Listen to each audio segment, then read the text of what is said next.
नमस्कार, चैनल में आपका स्वागत है। अशोक अरोड़ा, गौरव अरोड़ा जो कि भूमाफिया हैं। भूमाफिया एक आपराधिक किस्म के व्यक्ति हैं जिनका इज्जत नगर थाने में मुकदमा चल रहा है। उसके बाद भी बीजेपी में ज्वाइनिंग हुई है और उसको लेकर लोगों में काफ़ी विरोध है। देखिए खबर यादव नाम है। जोर से। मेरा रब सिंह यादव नाम है। वार्ड नंबर 19 पंजादासपुर से मैं पार्षद हूँ भारतीय जनता पार्टी। तो ये क्या मामला है गौरव अरोड़ा और अशोक अरोड़ा जी का? मुझे इसके बारे में कोई जानकारी मिली। समाचार पत्रों के माध्यम से आज 16 तारीख को मुझे ये जानकारी मिली थी कि अशोक अरोड़ा जी ने जो है भाजपा ज्वाइन कर ली है। समाचार पत्रों के द्वारा मुझे जानकारी मिली है, लेकिन संगठन की तरफ से जो हमने जानकारी ली है आधिकारिक तरीके से किसी ने भी इस प्रकार की पुष्टि नहीं की है। उन्होंने ये कहा कि हमारे संज्ञान में ऐसी कोई जानकारी नहीं है। तो क्या कहना चाहेंगे, मतलब इस तरह के लोगों को? देखिए, 2017 में जब योगी जी की सरकार बनी थी तो उन्होंने पहले ही कह दिया था कि मुझे उत्तर प्रदेश से माफिया राज, गुंडा राज और ज़मीनों पे कब्जे करने वाला व्यक्ति किसी कीमत पे नहीं चाहिए। और उन्होंने विधानसभा में इस चीज़ को स्पष्ट कर दिया था, सदन में, असेंबली में, कि जितने भी गुंडे माफिया मवाली हैं सबको मिट्टी में मिला दिया जाएगा। और आज हमारी सरकार जीरो टॉलरेंस पे काम कर रही है। रही वोट की बात, हमारे देश में माननीय प्राइम मिनिस्टर मोदी के द्वारा, प्रदेश में मुख्यमंत्री के द्वारा बहुत जनहित लोक कल्याणकारी हो रहे हैं, जिनसे जनता उनकी न्यायिक जो पॉलिसियाँ चल रही हैं उनसे लाभ ले रही है। और आज एक तरफा भारतीय जनता पार्टी के पक्ष में वोट डालने के लिए जनता तैयार है। तो किसी भी प्रकार का असामाजिक तत्व, ज़मीनों पर कब्जा करने वाला, भूमाफिया, लोगों के पैसे भ्रष्टाचार बेईमानी करने वाले व्यक्ति की पार्टी को किसी भी तरीके से कोई आवश्यकता नहीं है। अगर कोई व्यक्ति अपनी मर्जी से अगर पार्टी को समर्थन देना चाहता है वो एक अलग विषय है। आधिकारिक तरीके से इस विषय पे कोई पुष्टि संगठन की तरफ से नहीं दी है जो हमारी जानकारी में। क्या नाम है सर आपका? मेरा नाम महेश राजपूत है। मैं वार्ड 51 से पार्षद हूँ। ये गौरव अरोड़ा, अशोक अरोड़ा का जो मामला है, ये बीजेपी इन्होंने ज्वाइन की है और ये तो इनका भूमाफिया है और इनके थाने में कई मुकदमे चल रहे हैं। उसके बाद भी बीजेपी ज्वाइन हो गई। क्या क्या है आपका कहना? देखिए, आप बिल्कुल सही कह रहे हैं। ये हिस्ट्री सीटर भी हैं और भूमाफिया भी हैं। क्षेत्र में जनता इनको पसंद नहीं करती है। लगातार पिछले 2 बार से मैं इनको चुनाव हरा रहा हूँ क्षेत्रीय जनता के समर्थन के बल पे।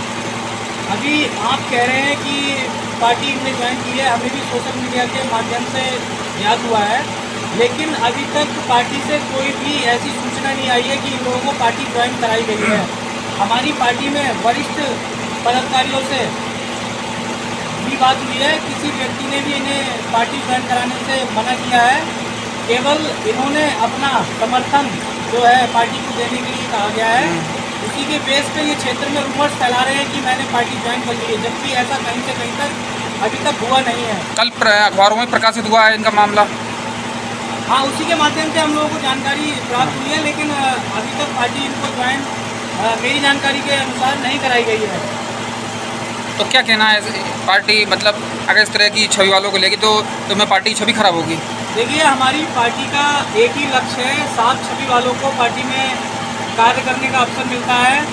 माननीय मुख्यमंत्री जी का सीधा सीधा उद्देश्य है क्राइम को ख़त्म करना और अपराधियों को साथ लेके चलना। वो काम करना पसंद नहीं करते हैं, इसलिए इस पार्टी में भूमाफिया और हिस्ट्री सीटर की कोई भी आवश्यकता नहीं है। अगर ऐसा होता है तो क्षेत्र के कार्यकर्ता व जनता में रोष उत्पन्न होगा। तो इसमें इलेक्शन में मतलब पार्टी पे असर पड़ सकता है इसमें चुनाव में? चुनाव में असर क्या, हम सब तो भाजपा के ही लोग हैं। भाजपा को तन मन धन से चुनाव लड़ाते हैं और लड़ाएंगे भी, लेकिन गलत लोगों के साथ हम लोग बिल्कुल भी साथ रहना पसंद नहीं करेंगे। हम तो भाजपा ही हैं, आजीवन भाजपा ही रहेंगे, भाजपा को ही चुनाव लड़ाएंगे और हमारे क्षेत्र में अधिक से अधिक इस बार भाजपा के फेवर में मतदान हो, ये हम चाहते हैं। सर, नाम जानना चाहेंगे आपका? मेरा नाम विक्रम सिंह है जी। मैं भाजपा से संयोजक मंडल का मंडल अध्यक्ष। हम जानना चाहेंगे कि जो गौरव अरोड़ा और अशोक अरोड़ा जी हैं, वो एक भूमाफिया हैं, उन पर कई मुकदमे थाना इज्जतनगर में दर्ज हैं। उसके बाद भी उनको बीजेपी ज्वाइन कराई जा रही है। कल उनकी ज्वाइनिंग हुई, अखबार में इसमें खबरें छपी हैं। क्या कहना चाहेंगे इसमें? नहीं, ऐसा कुछ लीगल नहीं है। ज्वाइनिंग होती है उसमें महानगर अध्यक्ष का और मंडल अध्यक्ष का रोल होता है। बगैर महानगर अध्यक्ष की परमिशन के कोई ज्वाइनिंग नहीं होती है, कोई लेटर नहीं है। और रही बात कि ऐसे भीड़ में जब कोई प्रत्याशी आ रहा होता है तो उसमें कोई भी आकर के किसी को माला डाल दे, उसका मतलब ये नहीं होता कि कोई ज्वाइनिंग हो गई है। ज्वाइनिंग के एक सिस्टम है, सिस्टम के आधार पर जो है ज्वाइनिंग होती है। एक व्यक्ति की ज्वाइनिंग हुई है जिसका नाम है रविंद्र सिंह यादव, जो कि पहले सभा में पार्षद भी रह चुका है और उसको जो है वो बाकायदा ज्वाइनिंग कराया गया है, इसकी जानकारी है। बाकी ऐसी कोई जानकारी नहीं है और ना ही कोई ज्वाइनिंग है।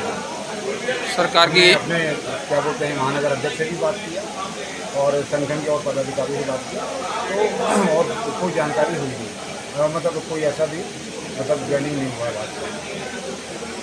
तो इस तरह से सरकार की जो नीति है वो अपराधियों के और उनके खिलाफ कार्रवाई चल रही है और वहीं अगर ज्वाइनिंग होती है तो उसमें पार्टी की छवि खराब होती है। बिल्कुल सही बात है जी। पार्टी देश हित की पार्टी है, देश के हित में काम कर रही है, जनता के हित में काम कर रही है, तो उनको इन चीज़ों से बचना है और किसी को भी पार्टी ज्वाइनिंग कराने से पहले उसको परख करके सही अगर प्लेटफार्म पे अगर आदमी दिखाई देता है तभी लिया जाए। ठीक।